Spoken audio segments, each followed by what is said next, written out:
Assalomu alaykum. Men doktor Boboyev. Bugun sizlar bilan boldir sohasida, ya'ni tizzaning pastki qismida kelib chiqadigan og'riqlar va uning asosiy sabablari haqida gaplashib o'tamiz. Buning uchun boldir sohasidagi og'riqni 3 ta turga bo'lib olamiz. Birinchi turi odam harakatlangan paytda kelib chiqadigan og'riqlar, ikkinchi turi odam o'tirgan holatda kelib chiquvchi og'riqlar, uchinchi turi kunning ikkinchi yarmida yoki tunda odam yotgan paytida kelib chiqadigan og'riqlarga bo'linadi. Xo'sh, uning asosiy sabablari nimada? Birinchi turi odam harakatlangan paytda kelib chiquvchi og'riqlar. Ma'lumki, boldir sohasi ikkita suyakdan tashkil topgan, ya'ni katta boldir suyagi va kichkina boldir suyagi. Aynan shu ikkita boldir suyagini tutashtiradigan pay bor, boylam mavjud. Bu boylam kichkina boldir suyagining boshchasi va katta boldir g'adir budurligi o'rtasida joylashgan. Ya'ni bu tizzaning pastki, aynan tizzadan pastga tushgan sohada joylashgan. Qachonki shu boylamning funksiyasi buziladigan bo'lsa, odam harakatlangan paytida uning ostidan o'tadigan kichik boldir nervi bor. Shu nervning qisilishi natijasida boldir sohasida va stoppa sohasida og'riqlar kelib chiqadi. Bu birinchi turdagi og'riqlar. Ikkinchi turdagi og'riqlarning asosiy sababi, ya'ni odam o'tirgan paytda kelib chiqadigan og'riqlarning asosiy sababi nimada?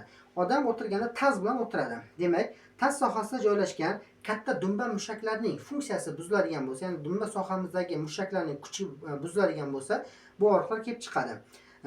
Katta dumba mushagi bizda sonning tashqi sohasida joylashgan tensor fascia lata, ya'ni sonni taranglashtiruvchi fassia joylashgan.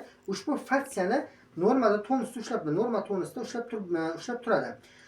Qachonki katta dumba mushaklarimizning kuchi ketadigan bo'lsa, odam o'tirgan paytda ushbu tensor fascia lata stabiligi yo'qoladi va uning tagidan o'tadigan nervlarda qisilish natijasida sonning tashqi yuzasida va boldir sohasida og'riqlar kelib chiqadi.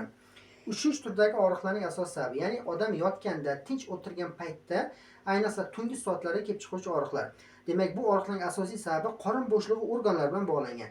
Ya'ni boldir sohamizdagi mushaklarimiz siydik qobi va buyrak usti bezlari bilan o'zaro bog'langan. Qachonki siydik qobi va buyrak usti bezda joylashgan adashgan va nervus vagus funksiyasi buziladigan bo'lsa, tungi soatlarda xuddi suyak qaqshoqiga o'xshagan kuchli og'riqlar kelib chiqadi. Xo'sh, buni davolash haqida keyingi mavzularimizda gaplashib o'tamiz.